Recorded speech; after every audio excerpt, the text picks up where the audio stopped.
Saka tatlong mayor. Tatlong mayor ang aalisin. Tatlong mayor ang aalisin? Dahil nakialam daw di manununggulo. Ba, dapat naman May mga dala sila mga high-powered guns. Dapat hindi sila nakikialam. Diba? Sino-sino mga mayor yun?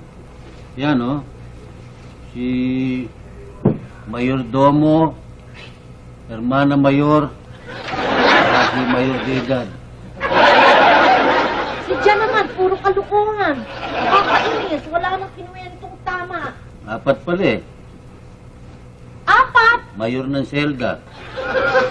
Yan, ayoko na. Hindi totoo, tatlong general ang aalisin. Yung sa nangyari. Bakit? Aalisin na yung tatlong general, oh. Yan, oh. Tatanggalin doon sa nangyaring gulo. Oo, dapat naman dyan talaga kung hindi naman nila jurisdiction at saka hindi nila dapat hindi sila nakikialam. Dapat nga alisin. Alisin na itong tatlong general. Sino ba yan? Ha? Sino ba yan? Ayan, oh. General Admission, General Patronage, saka General Hospital.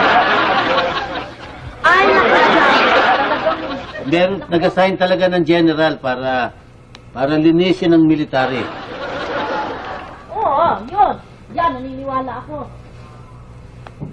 Ay, nako, pero tigilan mo naman yan. Nag-assign sila ng general para ayusin at malinis yung military. Talaga naman dapat yun eh. At saka kung wala naman silang pahintulot na magdala ng mga high-powered ammunition, hindi naman talaga dapat. Di ba? Magaling tong general neto, sigurado. Sino yan? Si General Cleaning.